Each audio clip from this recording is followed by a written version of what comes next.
won the turnover battle, which was significant. We've done a pretty good job of that all year long. We're going to have to continue to do that moving forward. We did not win the penalty battle.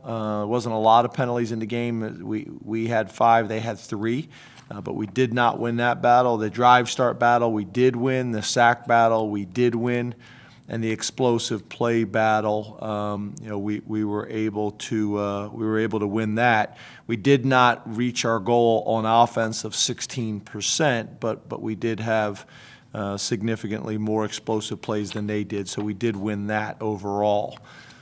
When you talk about getting into, a few more points about Indiana,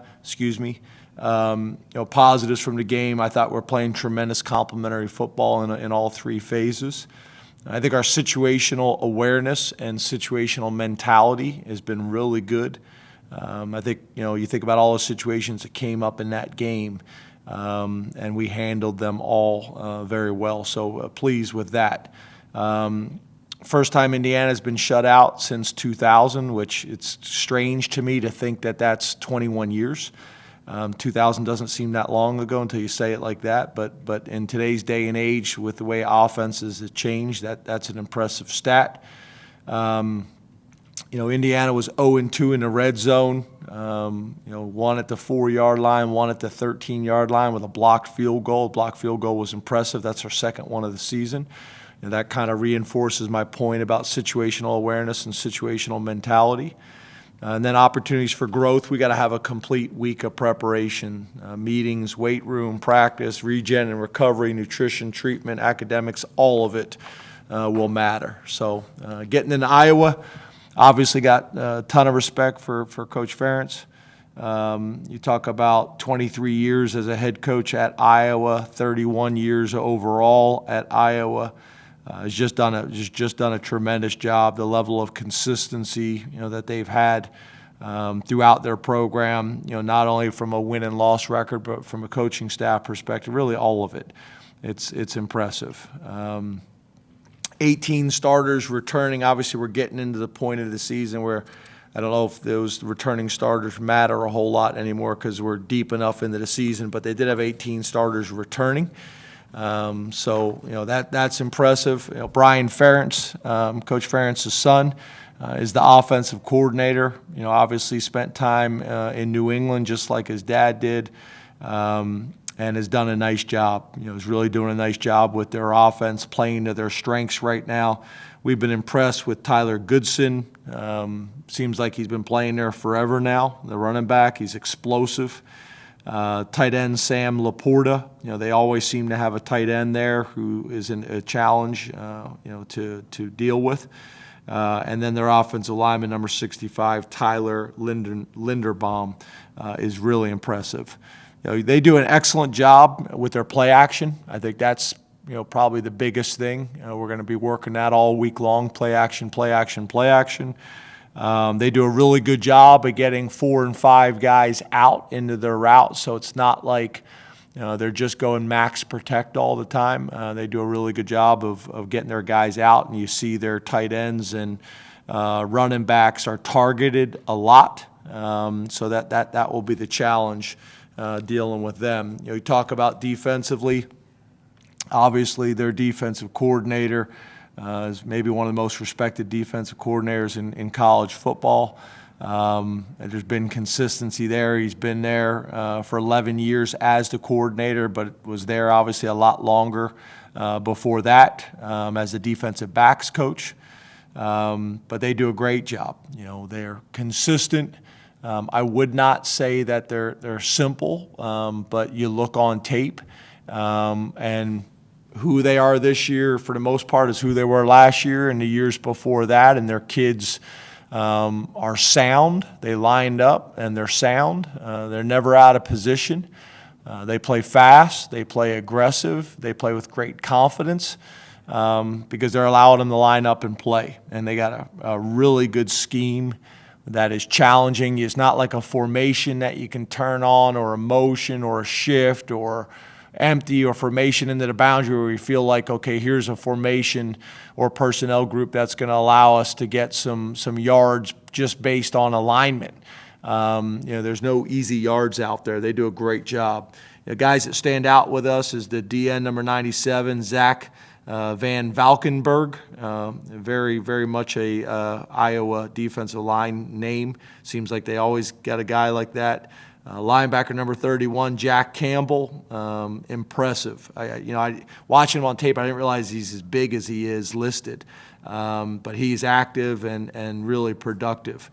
Number 44, Seth Benson, linebacker, impressive on tape, productive as anything. And then number 33, Riley Moss, the defensive back, who actually went to the same high school as Jake Pinniger. We're going to need to establish the run. We were able to take a step last week with our run game.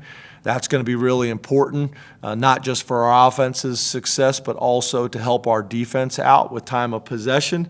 This is going to be one of those types of games. We're going to have to grind it out and help our defense out based on who they are as an entire organization, but specifically their offense as well. From a special teams perspective, I think year in and year out, they do a great job on special teams. It is obvious that this is something that Coach Ferentz invests in and respects. Coach Woods does a great job with their special teams. They always got a wrinkle or something that you need to be ready for. Their returner, Charlie Jones, is impressive. He makes plays in the punt game as well as in the kick game as a returner. The other thing is trick plays. We're going to spend a lot of time on those things this week, whether it's on PAT field goal with shifts and motions and swinging gates, as we call them. They ran one a few years ago that we had worked on, but they still were able to be successful with it. They're always going to have a wrinkle in there that you need to be prepared for. So we're going to be working all those things. We've gone back and broke down all the tape really since they have been there and any trick that they've run, and they've run some good ones. They do a great job with motions and shifts, so we're going to make sure we get all those things covered this week. Tremendous opportunity that we're excited about. We're going to need to have great practice today and build on it all week long. So open it up to questions. Mark Brennan, Lions 247, and then we'll go to Greg Pickle. Hey, James, thanks for your time today. You as well, Mark. Could you take us through some of the things that in your mind make Jahan Dotson kind of the player he's become and with the consistent level that he's been performing? Yeah, he's smart. He's got elite ball skills, maybe some of the best ball skills that I've ever been around. He is smooth and fluid. Doesn't look like he's running sometimes, but no one can catch him. I think he's added more of a physical presence to his game now. There's times where he just gets the ball and knifes and gets north-south and gets an extra 2 or 3 yards from that. I think he also has got a really good feel, not only in practice but also in games with Cliff. They've just played so much football together. I think that's been valuable for both of them. But he's a really good athlete. In high school, he was a high-level track guy in the long jump. I think he won a state championship. He was a high-level basketball player and a high-level football player. And, he's a guy that was thinking about leaving home and going far away, and we were able to convince him, and specifically his parents, to stay close to home, and it's worked out really well for him and us.